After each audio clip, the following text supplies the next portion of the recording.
El encuentro con la nación, temas de actualidad. Y uno de los temas de actualidad de ayer, hoy y siempre, el tema de los jubilados, el tema de los pensionados. Muchos dirán, ¿eso es sinónimo? Las dos. Bueno, en Colombia, por ejemplo, de 22 millones de colombianos que trabajan, solo 7 millones cotizan para pensión. Ese es un dato para tenerlo muy presente. Tan solo 2 de cada 10 colombianos mayores de 65 años recibieron ingresos por pensiones en el 2017. Todo por la corrupción, ese billetico lo desviaron, dizque para construir vías. Solo el 23% de los adultos mayores en Colombia tienen pensión.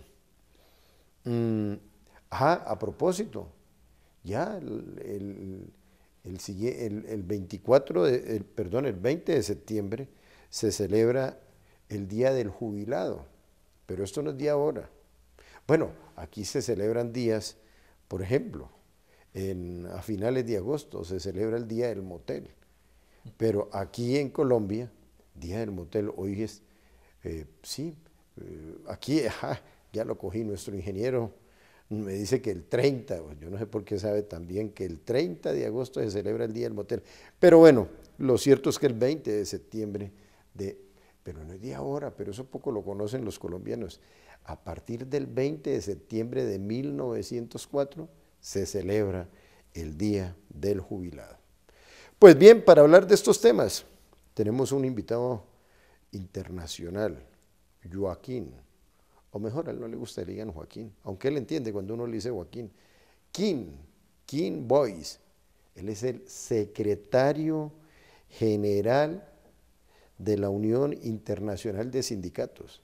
Secretario general de la Unión Internacional de Sindicatos, donde muchos sindicatos de universidades públicas y privadas quieren entrar. Pero también es el secretario general de los pensionados, de la Unión Internacional de Pensionados. 10 millones de pensionados pertenecen a este importante sindicato. Y a mi lado diestro está Antonio Forero, presidente de la Organización Colombiana de Pensionados en Colombia. Comencemos con el invitado extranjero, Kim Boyce. Oiga, uno cuando oye hablar del pensionado, cuando uno oye hablar de jubilado, uno se imagina que es la misma cosa, que es el mismo asunto. ¿Por qué no explicamos la diferencia entre jubilado y pensionado? Es muy fácil explicarla. Primero agradecer las atenciones de ustedes, pero simplemente el pensionado es el que recibe una pensión. El jubilado normalmente es también receptor de pensión, si no ha habido ningún inconveniente, ninguna dificultad, pero es la persona que ha superado una determinada edad y por tanto la pensión la recibe en función de la edad y de finalizar su vida activa laboral. En cambio, el pensionado puede tener hasta 20 años, haber tenido un accidente laboral, haber tenido una enfermedad profesional, y esos dos elementos en muchos países, yo no voy a hablar de Colombia en concreto, que para ello hay otro invitado que puede precisarlo. Antonio Forero. Exacto. Pero lo que es cierto es que hemos de distinguir esos dos grupos. Pensionados lo serían todos, jubilados la única diferencia es que ya han superado la edad para pasar de activo a pasivo o jubilado. Oye, ¿quién define que uno pasa de activo a pasivo? Muy buena pregunta. En realidad yo tengo 73 años y muy pasivo no estoy. La otra cuestión... Yo lo veo activo y además me cuenta Antonio que usted viaja por todas las partes del mundo. Donde puedo. Se va para Uruguay, de Uruguay se va para cualquier otra parte. En realidad el ser activo o pasivo tiene muchas facetas, pero en todo caso desde los 60 años en que pasé a prejubilado en España y a los 65 pasé a jubilado, pero yo puedo decir que desde los 60 años no dependo de ningún empresario. que organizo mi vida en función de mis intereses, de mis posibilidades, y además tengo la suerte de afirmar que no paso hambre, porque hay muchos pensionados que no llegan a final de mes, que decimos en España, es decir, que no pueden comprar lo que necesitan para cubrir todo el mes. Nosotros desearíamos, por eso está la Unión Internacional de Sindicatos de Pensionados y Jubilados de la Federación Sindical Mundial, por ello estamos para intentar que todos los ciudadanos del planeta tengan derecho a una pensión. Y eso no es tan difícil. Parece que en un primer decreto, he aprendido aquí en Colombia, de Simón Bolívar, ya en los años en que él vivió, el siglo XIX, si no me equivoco, que estableció que los empleados públicos, si se portaban bien, parece que el título era si se portaban bien, tenían derecho a una pensión. Pero hay otra referencia impresionante e importante, que es que el tercer decreto que firmó Lenin en 1917 era derecho a pensión pública para todos los ciudadanos de la Rusia de aquel momento, o ex Unión Soviética ahora, que tenían una determinada edad. En aquel momento se estableció de 58 años para mujeres y 60 para los hombres. Pues bienvenido a Colombia, Kim Boyce, secretario general de la Unión Internacional de Sindicatos. Ahora sí, vamos a darle paso aquí a Antonio Forero, él es el presidente de la Organización Colombiana de Pensionados en Colombia. Oiga, no preocupa esta cifra, Antonio. De 22 millones de colombianos que trabajan, solo 7 millones cotizan para pensión. Y entonces, ¿qué va a pasar con los 15 millones de colombianos que se quedan a la vera del camino? Pues desafortunadamente, agradeciendo la invitación a este canal, vamos para 35 países, ¿no? Le va a pasar lo mismo que a los más de 5 millones que teniendo edad para recibir alguna pensión no lo están haciendo. Y esos 15 millones que no cotizan, no porque no quieran, sino porque o no tienen un empleo formal o porque lo poco que ganan no les alcanza para cubrir e ir aportando al fondo de pensiones. Desafortunadamente no es porque conozcan que los fondos privados no les ofrecen ninguna alternativa futura, porque si fuera por eso uno diría están en el camino correcto de no cotizarle a los fondos privados, que lo único que hace es enriquecer a los que tienen más plata. Pero a los fondos públicos de pensiones se quedan sin cotizar porque no han conseguido un empleo que no les ha brindado la sociedad. Muy bien. Antonio Forero, hay una canción triste que dice, de lo poco que tengo te daré una limosna, pero no alcanza para los pensionados, ¿no? Para 15 millones. Y eso que usted dice es muy cierto. Todas se la llevan, es increíble. Hoy los que más tienen, que son a nivel mundial, es el 1%, y todavía la quieren más. Pero bueno, este tema lo vamos a tocar luego de una pausa. Ya regresamos.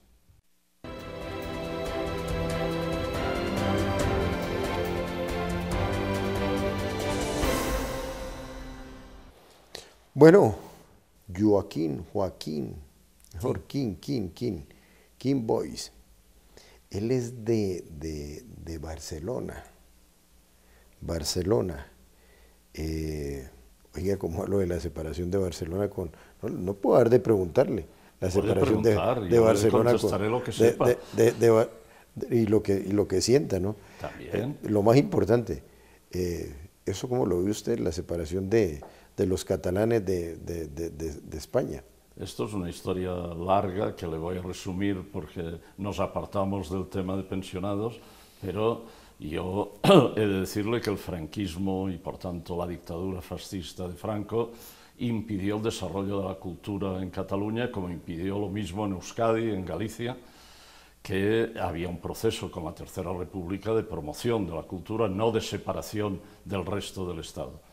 Hoy en día, además de este elemento cultural y además de una juventud combativa, que siempre la juventud es más combativa a veces, hay un problema económico importante, que es que la burguesía catalana desea que las comunicaciones de toda Europa con África pasen por el Mediterráneo, porque es donde tienen sus propiedades los capitalistas catalanes, y hay una burguesía estatal que representa básicamente el Partido Popular, pero hay también intereses en el Partido Socialista, que desea que eso pase por Madrid. Bueno, ¿y entonces en qué queda el Mediterráneo de Joan Manuel Serrat?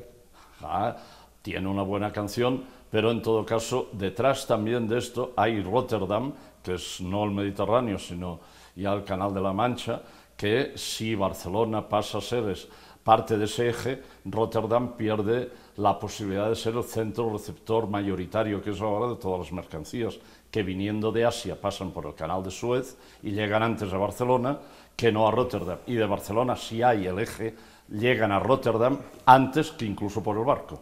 Kim, pero no me deje por fuera el hiperpuerto de Tánger, Tánger, sí. Ahí frente a España. Pero como aún no hay el puente con gran autopista o el puente con gran vía eléctrica... Entre España y el Reino de Marruecos. Sí, pero no hay la comunicación de trenes de alta velocidad que quieren construir, sea por túnel o sea por puente, que hay de los dos proyectos ya establecidos. Yo le he de decir, soy ingeniero de profesión, ahora jubilado, pero el Colegio de Ingenieros de Cataluña ha demostrado con cifras que lo más económico para el global del Estado español es que el eje de comunicación pase por el Mediterráneo.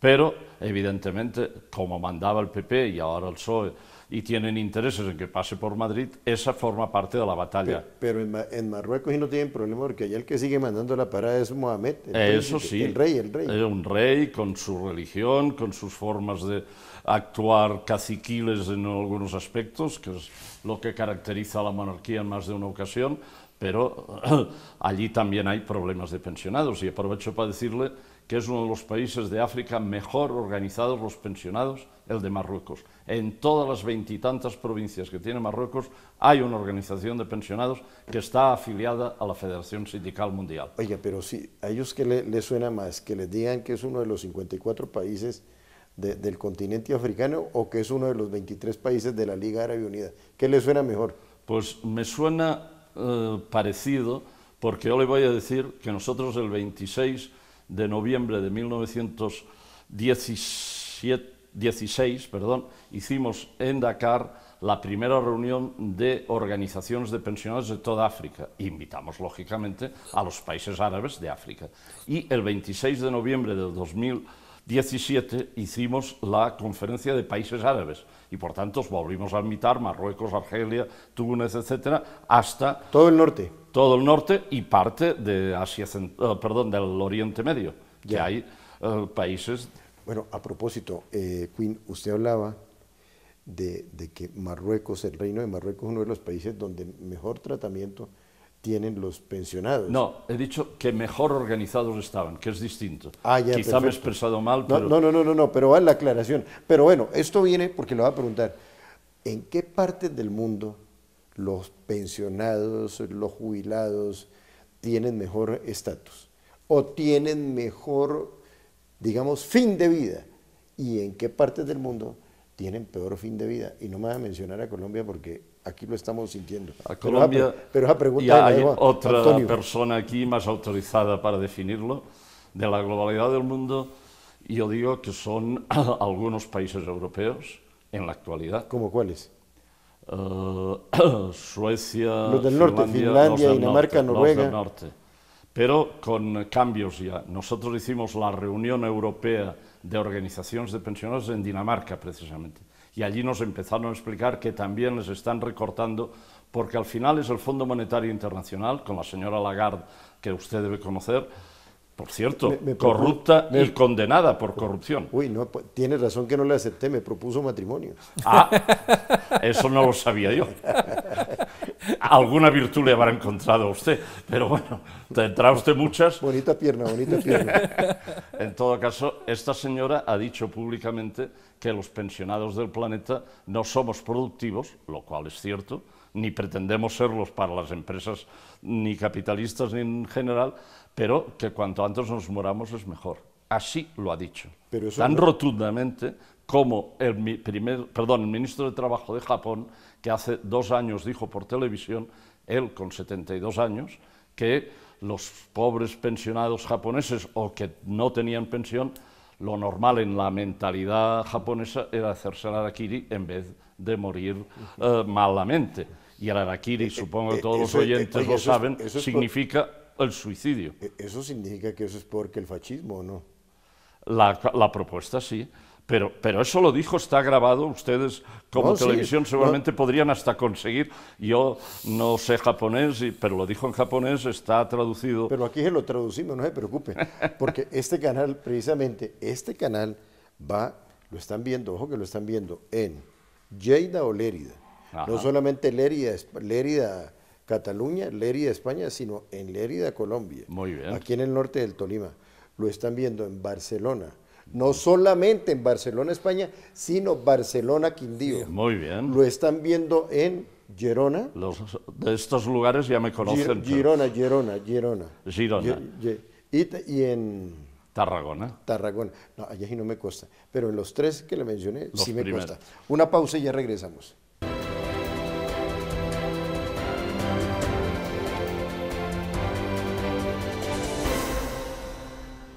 Bueno, de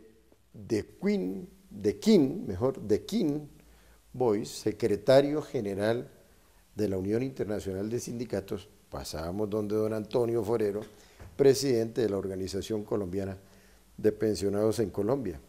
Oiga esta cifra, don Antonio.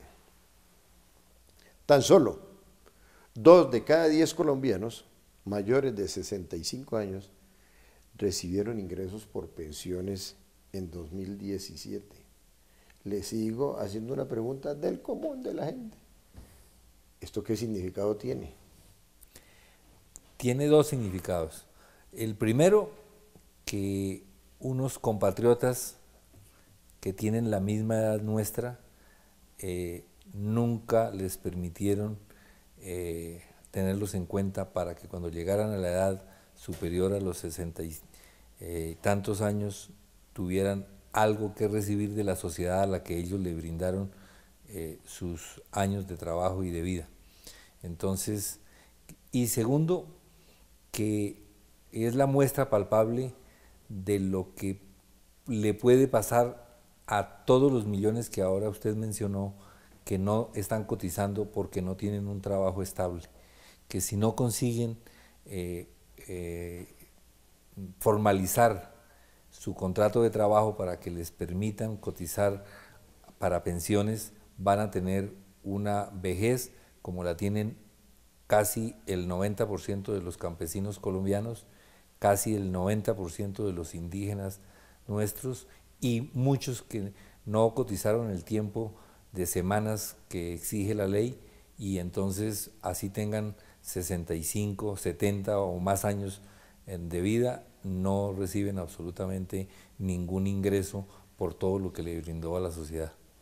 Mire, Kim, aquí en Colombia, en los años 90, hubo un presidente que volvió, acuérdense este término, va muy de la mano del catalán, catanizó, o sea, envejeció a las mujeres de 35 años y también arrugó a los hombres de 40 años, pero es que aquí sucede, hay un problema estructural.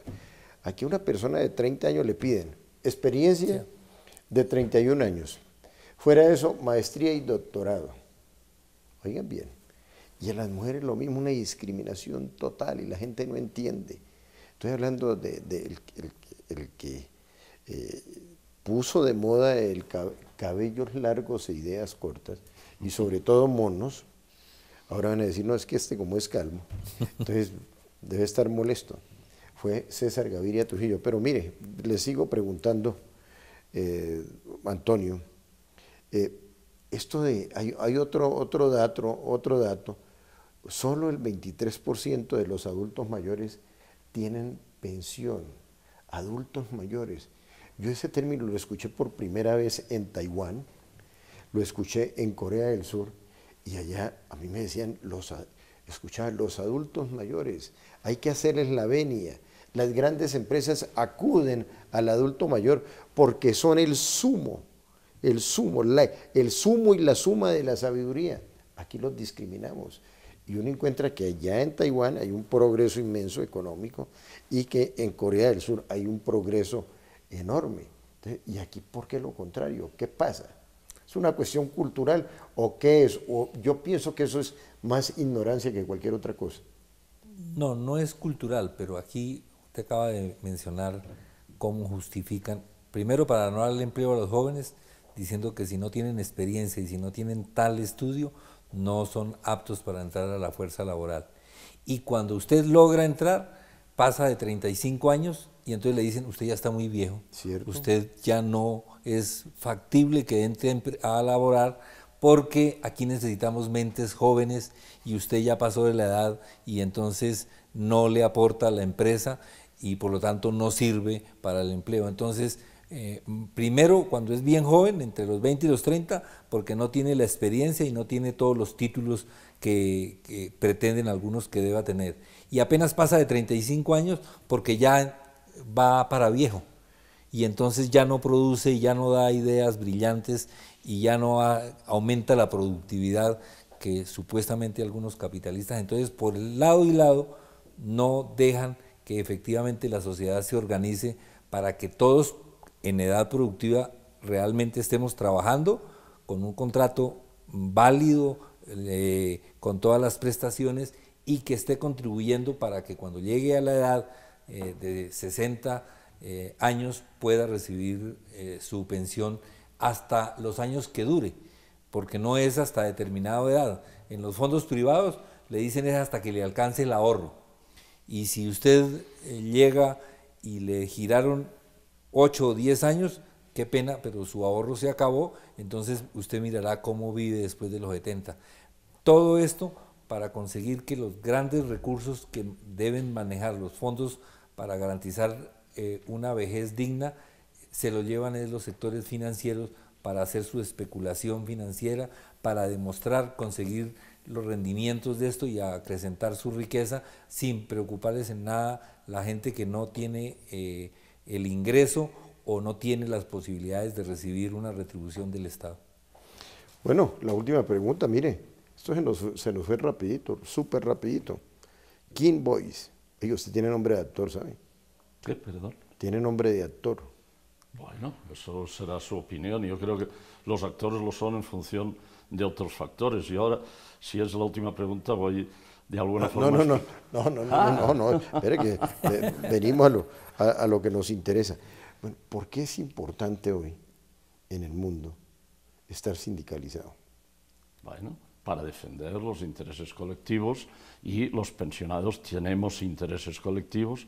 Yo he intervenido 4 años consecutivos en la OIT, Organización Internacional del Trabajo, que hace un plenario cada año en Ginebra en el mes de junio, y este pasado mes de junio mi intervención, que allí es de 5 minutos, se sintetizó diciendo, señores, queremos que todos los pensionados del planeta tengan una vida digna, y eso quiere decir agua potable en casa, que en África y en otros países no la tienen, unos alimentos sanos, pero suficientes, no hace falta cosas extrañas, una vivienda habitable, es decir, que no llueva dentro, para entendernos y tenga calefacción si hace falta, y la sanidad, la cultura y los elementos básicos asegurados por el Estado como gratuitos y de calidad. Y hay dinero suficiente para eso, porque esta es la polémica. La señora Lagarde, a la que me refería antes, dice que el Fondo Monetario Internacional ha de tirar adelante, que se pase todos los fondos públicos a privados, porque no puede ser viable otra cosa. Bueno, yo le digo a la señora Lagarde, y si usted, como la conoce bien, la invita a una sesión conmigo, yo estoy dispuesto a demostrar a la señora Lagarde que disminuyendo el 10% de los gastos de armamento del mundo, tenemos pensión pública y suficiente para los colombianos que no la tienen y para los de todo el planeta que no la tienen. Y eso no es difícil, lo único que hay que asumir, y esto también lo planteé yo en la OIT, es que el derecho a la pensión es un derecho básico, uno más de los derechos humanos. La Constitución española lo reconoce, pero después no lo aplica. Y me parece que no es el único país en que la Constitución reconoce temas concretos y después no los aplica. Termino diciendo que el 1 de octubre vamos a hacer la 3ª Jornada Mundial de Pensionistas y Jubilados, porque la problemática... ¿Dónde se va a realizar? En cada lugar lugar la van a realizar. perfecto. Colombia, el compañero podrá explicar cómo la piensan realizar. En España vamos a salir a la calle porque ya llevamos meses saliendo y hemos conseguido que la nueva ministra de Trabajo, no del PP, sino del PSOE, nos llame a la negociación, y hay sitios donde harán grandes actos multitudinarios. Muy bien.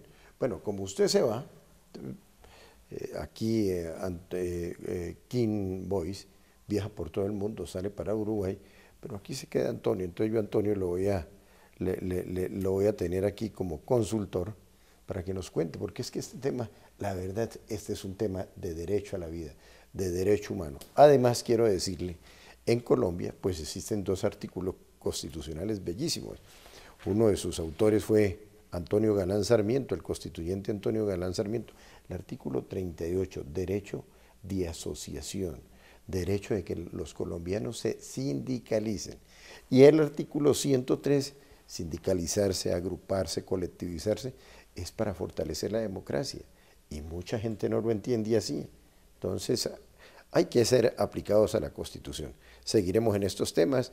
King Boys, secretario general de la Unión Internacional de Sindicatos. Muchas universidades, muchos sindicatos universitarios van para allá. Y Antonio Forero, presidente de la Organización Colombiana de Pensionados en Colombia, nos han acompañado en Encuentro con la Nación. No se les olviden, nos ven en 35 países. Que Dios les bendiga.